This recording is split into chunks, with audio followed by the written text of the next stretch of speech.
Hello दोस्तों, क्या हाल है। आज फिर से हाजिर हैं लेकर यूपी की 25 बड़ी और जबरदस्त अपडेट्स, ताजा जानकारियां और वो ब्रेकिंग खबरें जो आपके लिए बिल्कुल काम की होने वाली है। चाहे आप आम आदमी हो या खास, अमीर हो या गरीब, बच्चे हो या बुजुर्ग, आप सबके लिए आपका DLU न्यूज चैनल खबरें लेकर आ गया है। तो देर किस बात की, फटाफट वीडियो में आगे बढ़ते हैं और सबसे पहले कौन सी खबरें खास होंगी वो देख लेते हैं। दोस्तों, बाढ़ से तबाह हुए किसानों के लिए उत्तर प्रदेश सरकार ने एक बड़ी राहत का ऐलान किया है। क्या है ये राहत और किस तरह किसानों को फायदा मिलेगा, जानिए पूरी खबर में। मथुरा से सामने आई रेल हादसे की चौंकाने वाली घटना ने यात्रियों को डरा दिया है, लेकिन राहत की बात यह है कि इस हादसे में कोई घायल नहीं हुआ। आखिर क्या हुआ था वहां, बताएंगे विस्तार से आगे। देश में जल्द आसमान में उड़ती टैक्सियां दिखाई देंगी। जी हां, अब हवा में चलने वाली एयर टैक्सी सेवा को DGCA से मंजूरी मिल गई है। कब से शुरू होगी ये सेवा, जानेंगे आगे की रिपोर्ट में। हापुड़ से आई एक बड़ी औद्योगिक खबर ने युवाओं में नई उम्मीद जगा दी है। यहाँ बनने जा रहा है विशाल औद्योगिक कॉरिडोर, जिससे सैकड़ों युवाओं को रोजगार मिलने की संभावना है। पूरा अपडेट जानिए आगे। तो दोस्तों, ऐसे ही पूरी 25 खबरों को विस्तार से देखेंगे, लेकिन वीडियो में आगे बढ़ने से पहले अगर अभी तक आपने इस वीडियो को लाइक और चैनल को सब्सक्राइब नहीं किया है तो अभी करें, और इसके साथ ही कौन सी खबर आपके जिले या राज्य से जुड़ी थी ये हमें कमेंट में जरूर बताइए। तो चलिए शुरू करते हैं पहली खबर से। दोस्तों, इलेक्ट्रिक व्हीकल यानी ई-वाहन के क्षेत्र में भारत की तेज प्रगति अब चीन को अखरने लगी है। दरअसल चीन ने वर्ल्ड ट्रेड ऑर्गेनाइजेशन यानी विश्व व्यापार संगठन में भारत की EV और बैटरी सब्सिडी नीति के खिलाफ शिकायत दर्ज कराई है। भारत सरकार की यह नीति घरेलू उद्योगों को बढ़ावा देने के लिए बनाई गई है, ताकि विदेशी कंपनियों पर निर्भरता घटे। चीन का आरोप है कि भारत अपने उद्योगों को अनुचित लाभ दे रहा है, लेकिन भारत का कहना है यह नीति मेक इन इंडिया यानी भारत में निर्माण को मजबूती देने के लिए है। अब देखना यह होगा कि इस विवाद में कौन सा देश अपनी दलील से जीत हासिल करता है। चलिए अब बढ़ते हैं अगली खबर की ओर। बुजुर्गों के लिए आई है एक शानदार खबर। देश भर के 60 वर्ष से अधिक उम्र वाले लोगों को अब सरकार की नई सुविधाओं का लाभ मिलेगा। सरकार का मकसद है कि हर सीनियर सिटीजन यानी वरिष्ठ नागरिक को सम्मानजनक और सुरक्षित जीवन मिले। इन नई सुविधाओं में स्वास्थ्य सेवाओं से लेकर बैंकिंग सहायता तक कई सुधार किए गए हैं। यानी अब उम्र के इस पड़ाव पर लोगों को सरकार की ओर से नई राहतें और सुरक्षा मिलेगी। बुजुर्गों में इस घोषणा से खुशी का माहौल देखने को मिल रहा है। चलिए अब बढ़ते हैं अगली खबर की ओर। मौसम विभाग से आई है बड़ी चेतावनी। देश के कई हिस्सों में आज भारी बारिश और बिजली गिरने की संभावना जताई गई है। उत्तर भारत के पहाड़ी इलाकों में बर्फबारी के आसार हैं, जबकि मैदानों में ठंडी हवाएं चलने लगी हैं। IMD यानी भारतीय मौसम विभाग ने लोगों को सावधानी बरतने की सलाह दी है। दिल्ली, नोएडा, लखनऊ और वाराणसी जैसे शहरों में बारिश के साथ तेज हवा चल सकती है, यानी सर्दी अब धीरे धीरे दस्तक देने लगी है। चलिए अब बढ़ते हैं अगली खबर की ओर। भारत सरकार ने देश भर में विकास की रफ्तार बढ़ाने के लिए कई नई परियोजनाओं का ऐलान किया है। इन योजनाओं का मकसद है रोजगार, निवेश और इंफ्रास्ट्रक्चर यानी बुनियादी ढांचे को नई दिशा देना। सरकार का दावा है कि इन परियोजनाओं से लाखों लोगों को सीधा लाभ मिलेगा। साथ ही ग्रामीण इलाकों में औद्योगिक विकास को भी बढ़ावा मिलेगा। प्रधानमंत्री कार्यालय ने कहा, ये योजनाएं आत्मनिर्भर भारत के लक्ष्य को और मजबूत बनाएंगी, यानी आने वाले दिनों में देश के विकास का ग्राफ और ऊपर जाने वाला है। चलिए अब बढ़ते हैं अगली खबर की ओर। अंतर्राष्ट्रीय राजनीति से आई है एक बड़ी खबर। अमेरिका के पूर्व राष्ट्रपति डोनाल्ड ट्रंप ने दावा किया है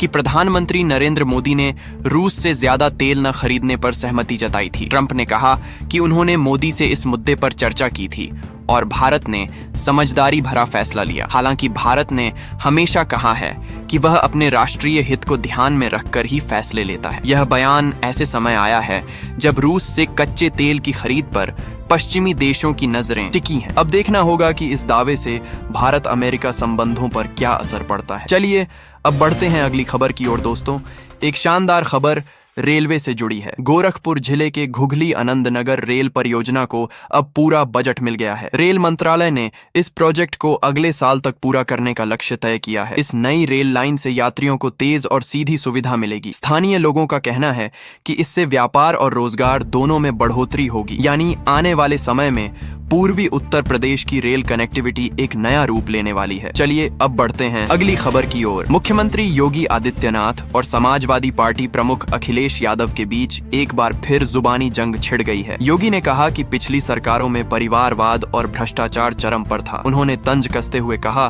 कि अब प्रदेश विकास के रास्ते पर है, न कि माफियाओं के हाथों में। वहीं समाजवादी पार्टी ने भी पलटवार करते हुए कहा कि कि सरकार केवल प्रचार में व्यस्त है। राजनीतिक हलकों में इस बयानबाजी ने नई गर्मी पैदा कर दी है, यानी यूपी की सियासत में फिर से तेजी लौट आई है। चलिए अब बढ़ते हैं अगली खबर की ओर। उत्तर प्रदेश के कई जिलों में आज मौसम का मिजाज पूरी तरह बदला हुआ नजर आया। वाराणसी, लखनऊ, नोएडा और कानपुर में सुबह से ही हल्की बारिश और ठंडी हवाएं चल रही हैं। मौसम विभाग का कहना है कि यह बारिश अगले 2 दिन तक जारी रह सकती है। लोगों ने कहा कि दिवाली के बाद ठंड की शुरुआत महसूस होने लगी है। वहीं प्रदूषण का स्तर भी बारिश के चलते कुछ हद तक कम हुआ है, यानी अब सर्दी ने आधिकारिक तौर पर दस्तक दे दी है। चलिए अब बढ़ते हैं अगली खबर की ओर। अमेरिका के व्हाइट हाउस से आई है दिवाली की चमकती खबर। पूर्व राष्ट्रपति डोनाल्ड ट्रंप ने व्हाइट हाउस में दिवाली मनाते हुए प्रधानमंत्री नरेंद्र मोदी को गुड फ्रेंड यानी अच्छा दोस्त कहा। उन्होंने भारत और अमेरिका के रिश्तों को और मजबूत बनाने की बात कही। कार्यक्रम में भारतीय समुदाय के कई लोग शामिल हुए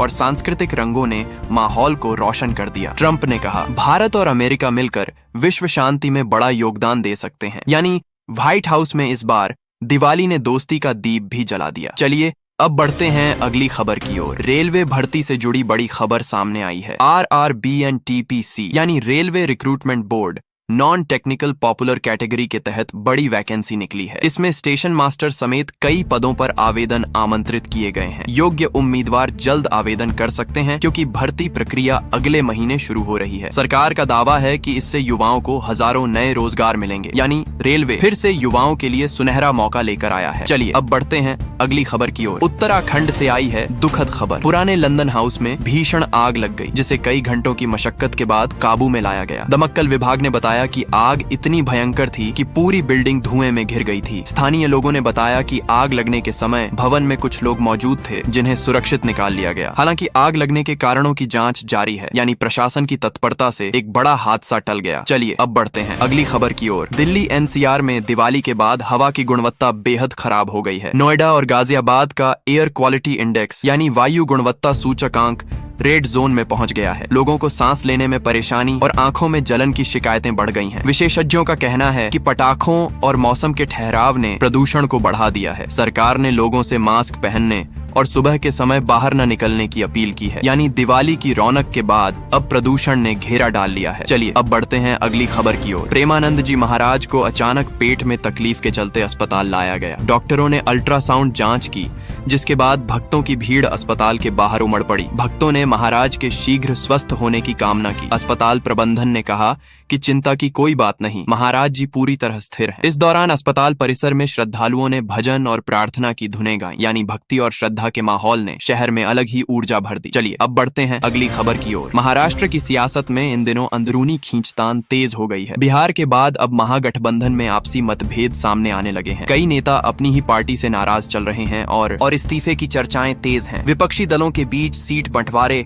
और नेतृत्व को लेकर विवाद जारी है। राजनीतिक विशेषज्ञों का मानना है कि इस कलह से विपक्ष की एकजुटता पर असर पड़ सकता है, यानी आने वाले चुनावी मौसम में गठबंधन की नाव हिलने लगी है। चलिए अब बढ़ते हैं अगली खबर की ओर। उत्तर प्रदेश सरकार ने बाढ़ प्रभावित किसानों के लिए मदद का हाथ बढ़ाया है। प्रदेश से पंजाब के किसानों के लिए 1000 क्विंटल उन्नत गेहूं बीज भेजे गए हैं। यह कदम किसानों की खेती को दोबारा खड़ा करने में मदद करेगा। सरकार का कहना है कि संकट की घड़ी में एक राज्य का दूसरे के साथ खड़ा होना एकता की मिसाल है। बीज वितरण के साथ कृषि विभाग लगातार किसानों की जरूरतों पर नजर रखेगा, यानी किसान एक बार फिर नई उम्मीद के साथ अपनी फसल बोने को तैयार हैं। चलिए अब बढ़ते हैं अगली खबर की ओर। मथुरा से आई रेल हादसे की खबर ने यात्रियों को चौंका दिया। यहाँ मालगाड़ी के पटरी से उतरने की वजह से कई ट्रेनों का संचालन प्रभावित हुआ। रेलवे ने तुरंत राहत दल भेजा और कुछ ही घंटों में चौथी लाइन को दोबारा शुरू कर दिया। अधिकारियों के मुताबिक अब ट्रेनों की रफ्तार धीरे धीरे सामान्य हो रही है। सौभाग्य से किसी यात्री को कोई चोट नहीं आई है, यानी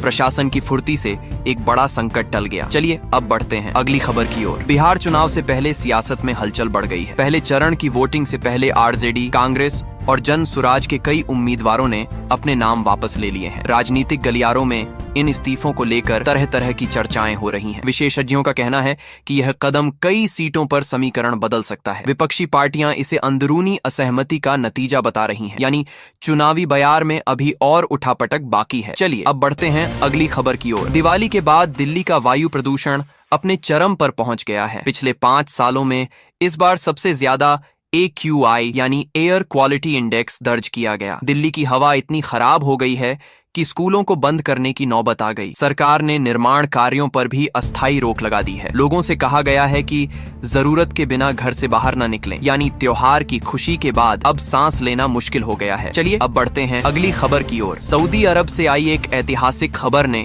अंतर्राष्ट्रीय मजदूरों में उम्मीद जगा दी है। यहाँ 50 साल पुराने कफाला सिस्टम यानी मजदूरी बंधन कानून को खत्म कर दिया गया है। अब प्रवासी श्रमिकों को काम बदलने, नौकरी छोड़ने और यात्रा की स्वतंत्रता मिलेगी। सरकार का कहना है कि यह सुधार मानवाधिकारों की दिशा में बड़ा कदम है। भारत समेत कई देशों के कामगारों ने इस फैसले का स्वागत किया है। यानी खाड़ी देशों में अब श्रमिकों के लिए हालात बेहतर होने की उम्मीद बढ़ी है। चलिए अब बढ़ते हैं अगली खबर की ओर। देश में एयर टैक्सी यानी उड़ने वाली टैक्सी सेवा शुरू होने जा रही है। भारतीय कंपनी नालवा एयरो ने EVTOL यानी electric vertical takeoff and landing air taxi के लिए DGCA से मंजूरी पाली है। यह टैक्सी आसमान से सीधे उतरकर शहरों में लोगों को मिनटों में गंतव्य तक पहुंचाएगी। कंपनी का दावा है कि यह सेवा अगले साल देश के बड़े शहरों में शुरू हो सकती है। इससे ट्रैफिक और प्रदूषण दोनों में भारी कमी आएगी। यानी अब सफर सड़क पर नहीं आसमान में होने वाला है। चलिए अब बढ़ते हैं अगली खबर की ओर। रेलवे ने दिवाली के मौके पर देश भर के 100 स्टेशन को अगले साल तक पूरी तरह आधुनिक बनाने की योजना बनाई है। इन स्टेशनों में सफदरजंग,